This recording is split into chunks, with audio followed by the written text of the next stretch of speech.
Welcome to the Armored Arena. Today, we compare two opposing military philosophies, East vs. West. On the left, the M1A2 SEPv3 Abrams, America's mobile fortress, a symbol of sheer size and absolute power. On the right, the T-90M Proryv, Russia's breakthrough, compact, low profile, but extremely dangerous. The first difference is immediate size. The Abrams looks like a giant standing next to the T-90A.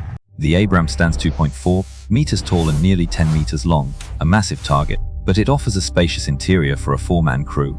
In contrast, the T-90M is only 2.2 meters tall. Its low profile makes it harder to hit, but the three-man crew sits in extremely cramped conditions.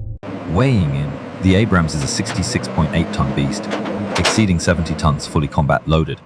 It demands excellent infrastructure to move. The T-90M is much lighter, around 48 tons. This allows better mobility on soft ground and narrow bridges. But what protects them from death? Look at the armor.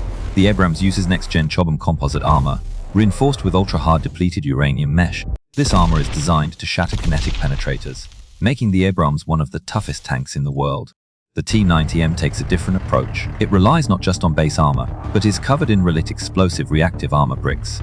When hit, the relic blocks explode to disperse the heat jet or snap the penetrator rod before it touches the main armor. However, the fatal weakness of Russian tanks remains the rear, where the armor is much thinner. To compensate, the T-90M is equipped with slat armor and chain curtains to defend against shoulder-fired RPEs. The Abrams SEPv3 version also boasts an invisible shield, Israel's trophy active protection system. It shoots down incoming missiles with a shotgun-like blast, protecting the tank before the armor even takes a hit. To understand their true power, we must strip away the armor and look into the heart of the beasts. The M1A2 Abrams is unique. It does not use a normal engine. It uses the Honeywell AC 1500 gas turbine engine. Essentially, it is a jet engine on tracks. It runs on almost any flammable liquid, diesel, kerosene, or even jet fuel. This engine produces a massive 1,500 horsepower. It is incredibly quiet, earning the Abrams the nickname Whispering Death. But there is a cost. The turbine generates immense heat and consumes fuel at an alarming rate, especially when idling. The T-90, staying true to Russian tradition, uses the V92-2F, a rugged V12 turbo diesel engine, producing 1,130 horsepower. It is weaker than the Abrams, but far more fuel efficient and easier to repair in the field. The Russian engine has a unique trick. It can inject raw diesel into the exhaust to create an instant smoke screen. Let us talk power-to-weight ratio. Despite being heavier, the Abrams has superior acceleration due to its massive torque. The Abrams uses a torsion bar suspension with rotary shock absorbers, featuring 7 road wheels to distribute its heavy weight. The T-90M rides on 6 road wheels.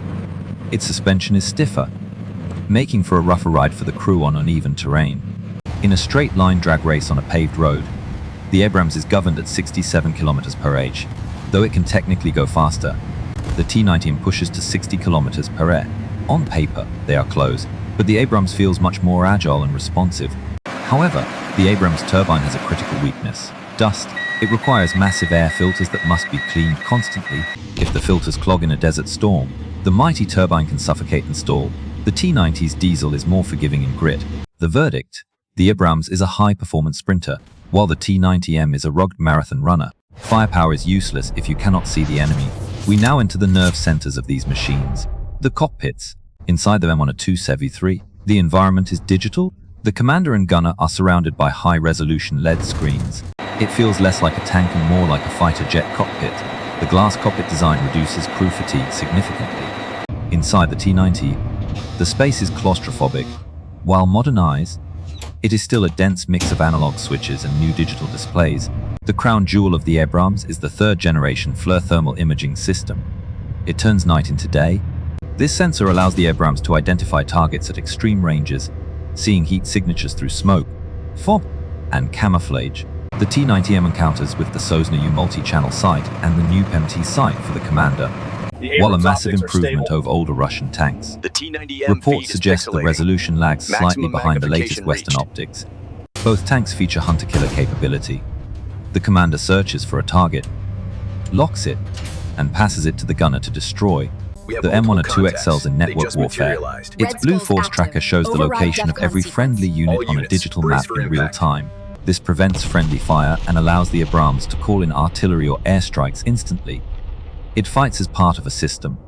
The T-90M has the Kalina fire control system, Integrated with the GLONASS navigation network, it computes lead angles, wind speed, and tank temperature to ensure the first shot hits the target. Let us look at the drivers. The Abrams driver lies in a reclined position, steering with a motorcycle-style T-bar. Extremely comfortable. The T-90M driver sits upright, steering with traditional lateral levers. It requires more physical strength to operate over long durations, but electronics are fragile in a high-intensity electronic warfare environment. The tank with the most robust backup systems wins. Finally, we reach the claws of the predators, the mains. This is where engineering meets destruction. The M1A2 Abrams wields the M256 120mm smoothbore gun. It is manually loaded and incredibly accurate. The T-90M arms itself with a 246M5 125mm gun, slightly larger caliber, designed for high-velocity fire. The Russian tank has a unique advantage. It can fire the 9mm 119 reflex-guided missile through the barrel, hitting targets 5 kilometers away. The Abrams cannot fire a missile, but it fires the M129, a 4-silver bullet, a depleted uranium dart that cuts through armor like butter. Now, the biggest difference. The loader. In the Abrams, a human crew member manually loads the 20-kilogram shell. A skilled loader can fire 3 rounds in 10 seconds faster than any machine for a short burst. Plus, he has an extra pair of eyes and hands for maintenance. The T-90M uses a carousel autoloader. It never gets tired, never gets scared, and works perfectly on bumpy terrain.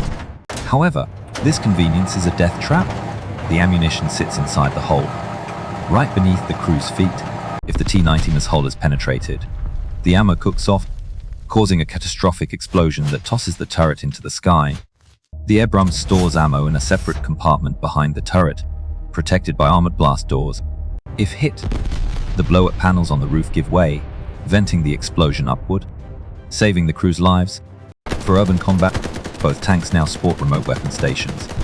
The Abrams uses the Crow system with a 50 caliber machine gun. The T-90M uses a remote-controlled 12.7mm cord heavy machine gun, crucial for fighting drones and infantry. In a head-on duel, the Abrams wins on survivability, sensors, and first-shot accuracy. It is a premium predator. The T-90 wins on cost, size, and strategic mobility. Two different beasts for two different ways of war. Choose your fighter,